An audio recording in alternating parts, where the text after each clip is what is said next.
Yeah, really the last 3 years, we've used about 8 guys.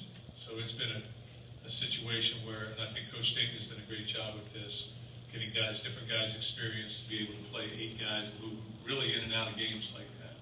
And that's benefited us, I think, when we've had injuries, we've been able to plug in a guy that has significant game experience. So I think we'll still maintain that approach. I think we have those numbers. That's been a good thing for us.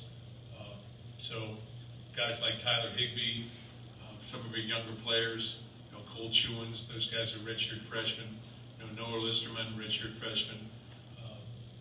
Those type of guys are to see how they've come. It's early in the spring, but I do think that some of those guys have a big upside. David Beadle moved over there, was a redshirt freshman last year. I think that's gonna pay dividends. Clemens is back for 6 years, so we've got different pieces in there that we can move people around with game experience, and also I just think it benefits us to have 8 moving around. So I don't think 5 anymore is the perfect answer for us. I think 8 more is like. I know you said experimenting with position changes. When you look at this depth chart, a lot of guys look different from the last time we saw.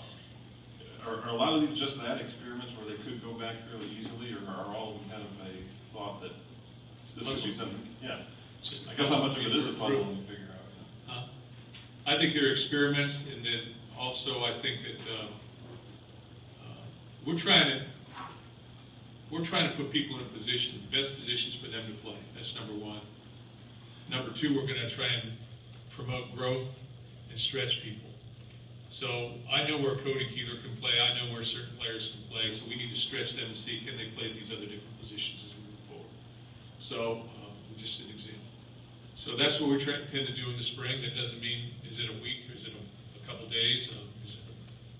Is it an entire month-long situation? So we got to figure that out as we go. But we do want to try and expand our players' knowledge, and the best way to do that is to work them in other positions sometimes. You mentioned tweaks, Mark. Can you give us any more on what kind of things you might be adding or changing on either side of the ball? No, not really. I think that what we've done is we've had a lot of time to really digest what we've done. We've done a great job, I think, our offensive, defensive, and our special teams groups.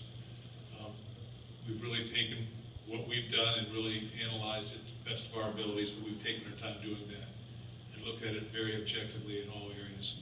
We won 12 games last year, and we've been pretty successful here as of late. So, but I think you can always get better. So we look at the areas where we're deficient conceptually and try and improve those areas. Where some things where we've not been, some things we've not done, we try and go there with that aspect as well. So without really saying what we're doing, yeah, we're trying to change for the good side. Not significant. I think significant would be a mistake. Last season, you talked a lot about the senior class, and maybe the greatest senior class you've had. Certainly, it's the winningest. I guess the flip side is that puts you in position for perhaps your biggest rebuild. Can you talk about how this team may look different? What you expect to change. I know they're not maybe scheme, but as far as maybe the look of the team, the personality, and such. Yeah, I think every college football team goes through cycles where people come and they move through the process. I think wide receiver is a position that you look at and say, wow, they're going to have some new young players there. So it's important that position, that we move in that area and find out what those guys can do. Cam Chambers, Donnie Corley, certainly, and then also, you've got some other guys like Monty Medeiros who needs to have a great senior year. Some different people like that. Obviously, R.J. Shelton's established. Felton Davis, the guy that had I think, even though you really didn't see him till the end of the year, he was very impressive throughout the year as a true freshman. I think you'll see great things from him. So I think I mentioned 5 guys there. So Darryl Stewart's another young player that you got to look at as he moves forward. Got some other guys who are a very steady player. Barksdale, MSU, Sowers is a guy that has shown his positive aspects there as well. So, but that's just one position. So I think you're right. We had a great senior class. You need to have your best senior year. If you want to have a great football team, you've got to have your best senior year ever. I really feel like that. I think the last 3 senior classes may have done that.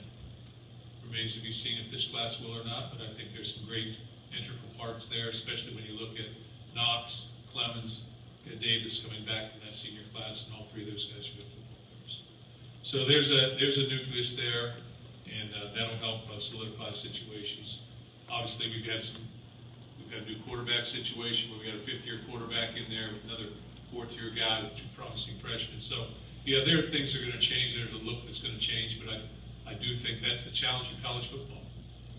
Being able to be consistent and play consistently. And I think we've tried to meet that challenge year in and year out, as evidenced by, the amount of wins over 6 years or 9 years or 3 years. Of course, we're picking the good stats. Okay? But I think that's natural. Mark, notice that